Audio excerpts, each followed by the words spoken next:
Oh hell Internet, something a bit different now and a little more chill than my last series of diatribes, shall we say. And even more freeform, so forgive me if I hum and ha and misspeak somewhat. I'm going to be reading some chapters from the Book of Master Mo, who was one of the ancient early Chinese philosophers around the same time as Lao Tzu and Confucius started their schools. The Moist school also started. We're talking around 300 to 500 BC here, which is interestingly around the same time as the Western philosophical tradition was starting. Socrates and Plato and their predecessors all around the same time there. I think there's a nice parity in the idea that the great philosophical traditions of the world both started at around the same time. So the Moist school was, if you like, as its guiding principle, focused on universal love and unity, as opposed to the Taoists, who emphasize the natural way and flow, and the Confucianists, who emphasize a kind of family, communitarian, hierarchical structure, along with the legalists, who were the fourth, as it were, great Chinese philosophical tradition. So the Book of Mo was almost certainly not written by Master Mo at all, and indeed it was not compiled into a single volume for the first time until around the 12th century or so, I think. So it's obviously not a particularly reliable historical document, although it does make many historical references to the earlier times of China, which I do not know anything significant about. It's arranged in 5 books, but I'm going to start with chapters from the second book for various reasons which I won't go into. And each of those chapters comes in 3 forms, or for the most part. 3 forms which may have been because they were written by different people, different students of Master Mo, or maybe for different audiences later down the line. But the first chapter of Book 2 is called Exalting Worthiness, and that's where I am going to start. So, Chapter 8 overall, Exalting Worthiness. 8.1. Master Mo spoke, saying, "At the present time, kings, dukes, and great officers who govern a state all wish that state to be rich, with a large population and a well-ordered administration. Nevertheless, they don't get wealth, but poverty. They don't get a large population, but a small one. And they don't get good order, but disorder. Basically then, they fail to get what they desire. Instead, they get what they detest. What is the reason for this?" 8.2. Master Mo spoke, saying, "It is because kings, dukes, and great officers who govern a state are unable to use exalting worthiness and utilizing ability in their governing. Thus, if a state has many officers who are worthy and good, its order will be substantial, whereas if officers who are worthy and good are few, its order will be slight. So the responsibility of great officers properly lies in increasing the number of worthy men and nothing more."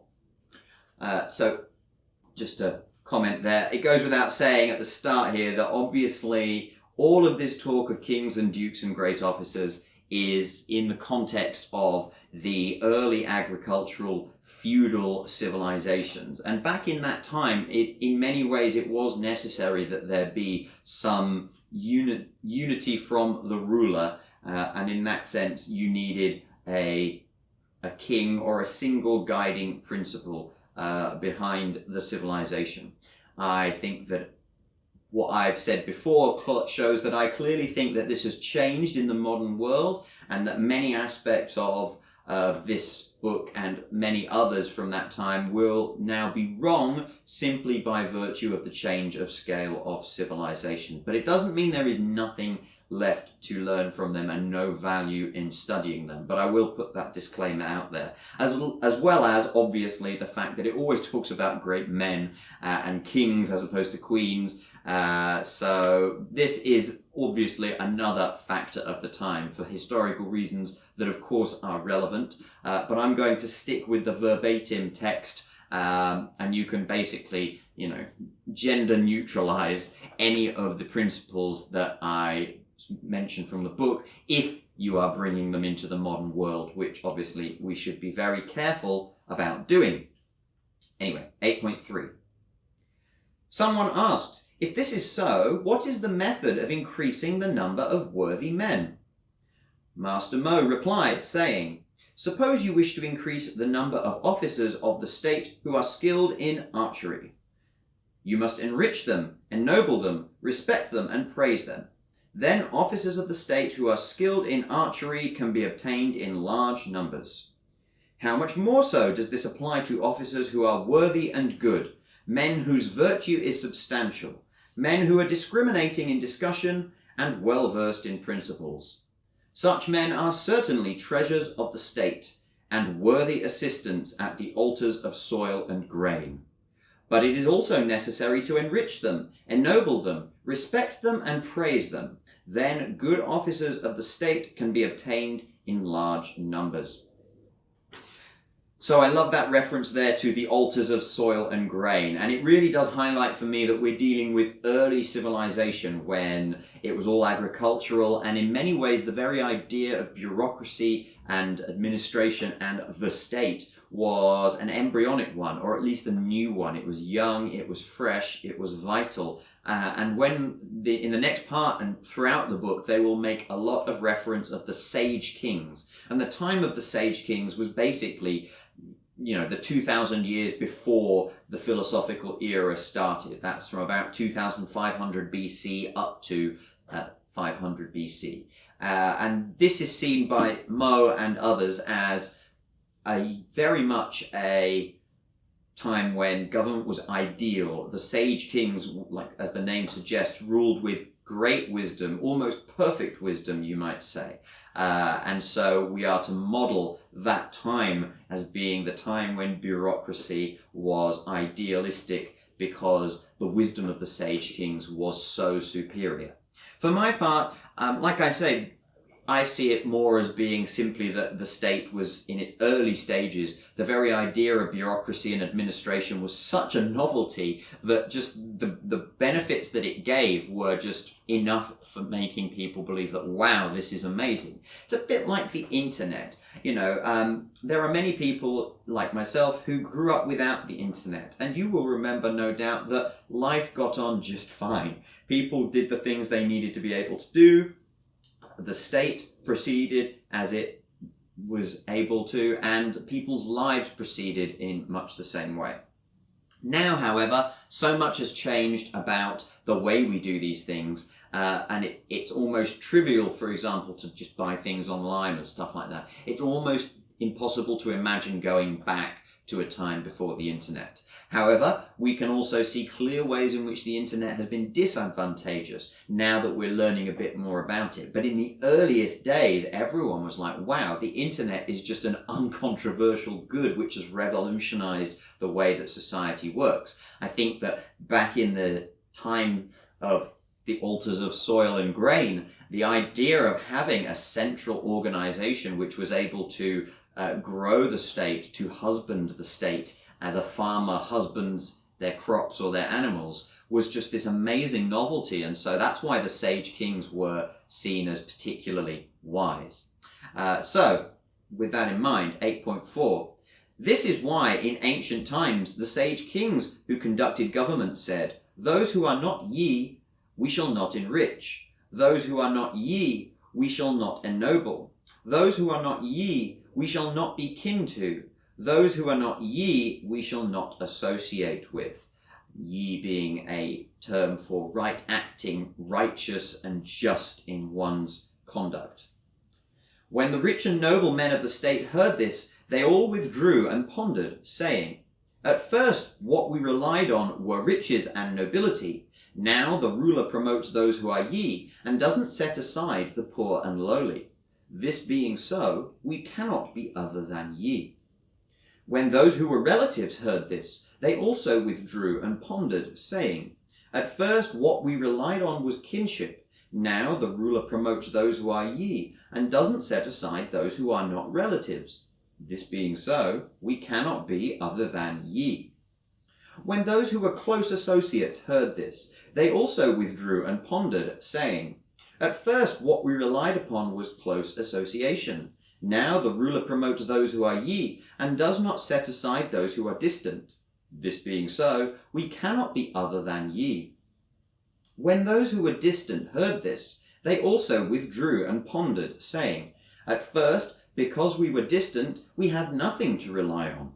Now the ruler promotes those who are ye, and doesn't set aside those who are distant. This being so, we cannot be other than ye. When distant and lowly officials of the outer regions, young nobles within the palace, the masses in the capital, and the common people of the far-flung regions heard this, they all strove to become ye. What was the reason for this? I say that, for superiors employing subordinates, there is only one standard. For subordinates serving superiors, there is only one path. It is like a rich man who builds a high wall surrounding his house. When the wall is complete, he takes care to make only one entry gate, so, when a robber enters, the rich man can close the gate and pursue him, and the robber has no way out. Why is this so? It is because the man in the superior position secures the key point. Okay, so there we see clear reference for the first time to this superior-inferior relationship, which is present in Moist as well as Confucianist philosophy, and particularly, I guess, in the legalist forms. And also mention of rich men, and obviously in the past videos I've done, I have been critical of the idea of the rich to some extent, although not completely. But I think in this case, this is a much more abstract sort of use. And again, like I say, in these early agricultural times, it's almost as if at some kind of central government and with the size of the population, some kind of king role, therefore a person of great resources, was almost the first incarnation of what government can be, how bureaucracy can start. And the idea of the Son of Heaven, which is the key idea in much of Chinese political philosophy, is, or the justification of it, was almost necessary. Like I say, I don't think that's necessarily true to this day, but that's why I think we can at least try and be receptive to this talk of superiors and inferiors in an attempt to sort of draw something out of it which can still be of value, even if we're not going to take such an authoritarian stance on it today. That if being the operative word there. We also see the very poetic language there, that repetitive nature of starting at the top and working down, referring to all the different relationships and how they withdrew and pondered, saying blah blah blah, thus we cannot be other than ye. This was common again in books of the time, and in many ways I think it's a throwback to earlier oral traditions of how ideas were passed on. The Bible is itself in many of its more traditional forms very repetitive and comes back to this kind of poetic stanza-like approach. That's what I think is going on here. But it does help to reinforce the idea of everything going down. In a way, I like to call the Chinese approach to this as being trickle-down virtue. The idea is that the Son of Heaven is always in the most virtuous position, the most virtuous individual in the land. They will say this explicitly. And it's by that being so that virtue trickles down. Not necessarily always the case, very idealistic, and it will get more idealistic. But let's continue, 8.5. Therefore, the sage kings of ancient times in conducting government gave precedence to virtue and exalted worthiness. Although someone might be a farmer, craftsman, or merchant, if he had ability, they promoted him, conferring on him high rank, giving him a generous salary, entrusting him with important matters, and providing him with executive power. They said, if his rank and position are not high, the people will not respect him. If his stipend and emolument are not generous, the people will not trust him. If his administration and decrees are not put into effect, the people will not fear him. Putting forward these three things and conferring them on the worthy was done not for the sake of rewarding worthiness, but because they wanted their affairs dealt with successfully. At that particular time, then, precedence was based on virtue, responsibility for affairs was based on position, rewards were determined by meritorious accomplishment, and there was evaluation of achievement and distribution of emoluments accordingly. Therefore, they did not give officials a permanent high position and did not condemn ordinary people to lifelong lowliness. They advanced those with ability and demoted those without ability. They promoted ye in public and avoided resentment in private. These are the kinds of things I am speaking of. So, this three-part approach to justifying officials or basically giving officials authority, and giving them rank and position for respect, stipend and emolument so that it engenders trust somehow. Administration and decrees must be put into effect to engender fear, which at that time, and perhaps even to this day, yes, fear is a part of political authority. It in a way always must be. That is the Platonic dilemma of violence coming through. So if you put the right officers in the right place, you want your affairs dealt with successfully. And that's why these high ranks and positions and honours are not thought of as a reward, and are not supposed to be thought of as a reward for the inherent rightness of the conduct or for the people themselves. It is simply because the state is to be treated and run properly.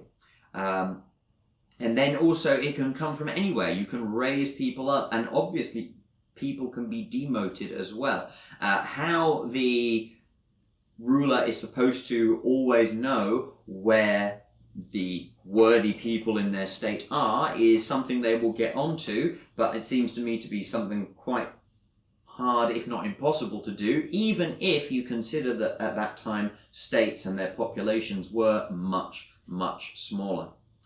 But 8.6, some examples from the time of the sage kings. Thus, in ancient times, Yao brought forward Shun from the northern side of Fu Marsh, handed over the administration to him, and the world was at peace. Yu brought forward Yi from Yinfang, handed over the administration to him, and the 9 regions were established. Tang brought forward Yi Yin from his work as a cook, handed over the administration to him, and his measures were successful. King Wen brought forward Hong Yao and Tai Dian from among their snares and nets, handed over the administration to them, and the western lands were subdued. And so, during those times, although officials enjoyed a generous stipend and respected position, they were always reverent and fearful in their actions. Likewise, although the people were farmers, craftsmen, and merchants, they always strove to encourage one another and value virtue. Therefore, worthy officers are the means of assisting the ruler in the business of government. If he acquires such officers, his plans will encounter no difficulties.